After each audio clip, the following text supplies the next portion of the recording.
It's that time of year again, everyone's most favorite opportunity, the Minecraft 2023 mob vote. Well, actually, cancel that, since it's been hated for years now. And you would think that Mojang would just stop doing these mob votes to not anger the people much longer. But this year's mob vote turned out to be the last straw for the Minecraft community. Now, I'm not going to surprise you with the results because you've probably already heard them yourselves, either from videos or the fired up Twitter posts that are still heated even after the winner was announced. Today, I'll be going over the controversy around the Minecraft mob vote. Let's not waste any time. Now, why did the mob vote ever become a thing? Well, there's a short answer to this. Minecraft wanted its fans, so the whole community, to vote for what mob they wanted to be added to. In theory, this all makes sense, but what about the other mobs that didn't win?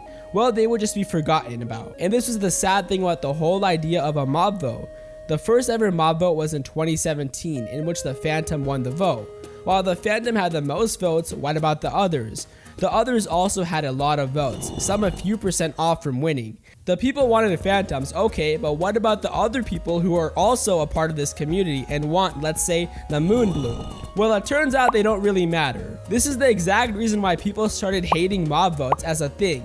They were always hated, but this year's 2023 mob vote started absolute chaos. It is October 3rd, the day the first mob was ever announced. Everyone is waiting for the announcement, and some people are even guessing which it may be.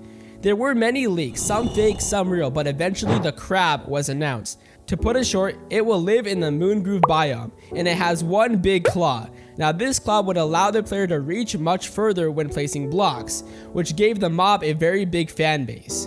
The next day, October 4th, they announced the Armadillo mob. It wasn't less popular than the crab. The Armadillo would drop a scoot, which players could use to make their dog's armor. With this, the Armadillo also got a massive support from the fan base. People even made a cult named Armadillo Empire about the mob. This part of the community was even willing to do anything to get the mob to win the vote. Now with these two big fan bases, the crab fan base and the armadillo fan base, they have started a big internet war with each other. There were countless debates on various platforms and countless arguments came and went.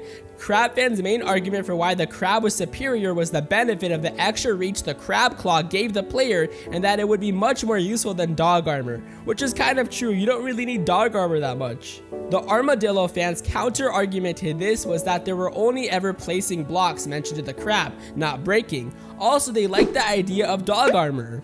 Now that this is true, Mojang never mentioned anywhere that it was able to also break blocks. I mean, if you look at the crab, how can it ever break blocks? It obviously isn't realistic, but Minecraft itself isn't realistic to begin with. So this argument is a bad one, but here's a small catch. It only ever mentioned placing blocks in the English version of the mob vote.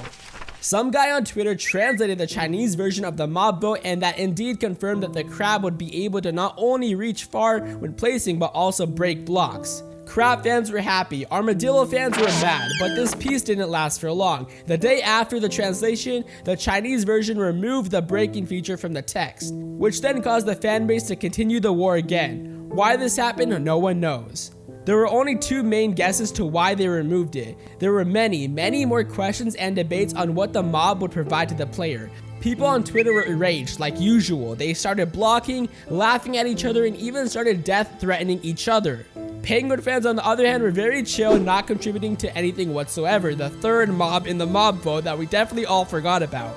The enraged people had enough of all this. A big chaos got unleashed. People started making a revolution against Mojang. They started making posters, flyers, hashtags, petitions, and even warlike propaganda posts. There are just a few of them on Twitter. They even have their own hashtag which asks the mob vote to stop. These people are calling Mojang lazy, calling out that they don't even try hard enough, they don't really care about the community, etc.